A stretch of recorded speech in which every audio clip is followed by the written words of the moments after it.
Si të dërgojmë salavate për profetin Muhammed a.s. Format e salavateve për pejgamberin a.s. Allahu në Kur'an thot: "Është e vërtetë se Allahu dhe engjëjt e tij me madhërime mëshirojnë pejgamberin. O ju që keni besuar, madhërojini për atë, duke rënë salavat, dhe përshëndeteni me selam." Ahzab, ajeti 56. Kur zbriti ky ajet dhe u lexua nga Muhamedi a.s., sahabët e pyetën të dërguarin e Allahut: "O i dërguari i Allahut, ne e njohim mënyrën se si duhet të përshëndesim me selam." Sahabët këtë e dinin më parë nga përshëndetja që i bënin pejgamberit a.s. në teshehudin e namazeve. Por na mëson se si duhet të dërgojmë salavate. Atëherë, Muhamedi a.s. tha: "Salavati mbi mua është kështu: Allahumme salli ala Muhammed, wa ala ali Muhammed, kema salejta ala Ibrahime, wa ala ali Ibrahime, inneke hamidun mejid.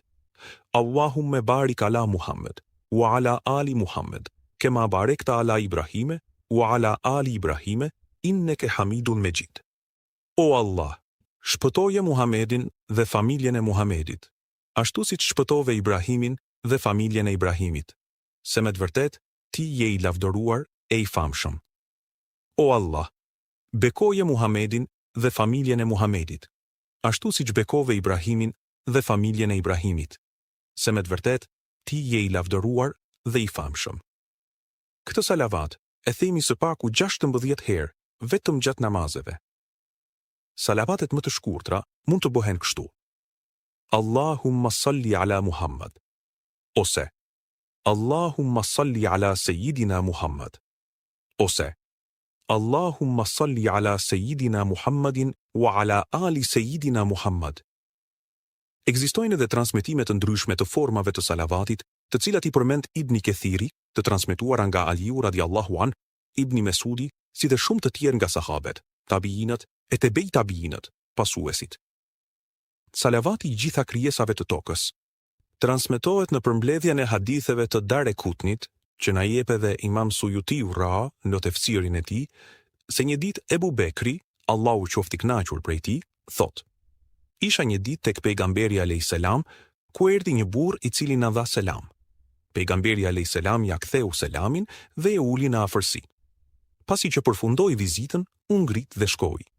Pejgamberi alayhis salam tha: O Ebu Bekër, këtij burri ngritën veprat e mira çdo ditë, sa kanë vepra të mira gjithë banorët e tokës." Thash: "Po me çka e ka arritë këtë?"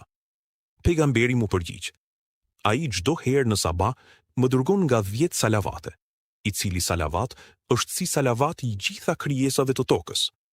E pyeta: "Se cili është ai salavat?" I dërguari alayhis salam mu përgjigj: "Allahumma salli ala Muhammedin nabi adada man salla alayhi min khalqika, wa salli ala Muhammedin nabi kama yanbaghi lana an nusalli alayhi, wa salli ala Muhammedin nabi kama amartana an nusalli alayhi." Një tjetër salavat. Në librat e haditheve, Kutubi Sitte, përveç Tirmidhiut, hadithi i transmetuar nga Ebu Humeid es-Saidi radiallahu anhu është kështu: Sahabet pyetën: "O i dërguari i Allahut, si të bëjnë salat për ty?" Thuani kështu, tha: "Allahumma salli ala Muhammedin wa azwajihi wa dhurriyyatihi, kama sallaita ala ali Ibrahim, wa barik ala Muhammedin wa azwajihi wa dhurriyyatihi, kama barakta ala ali Ibrahim, inneke hamidun mejid." Shih Buhari 3369, Muslim 407.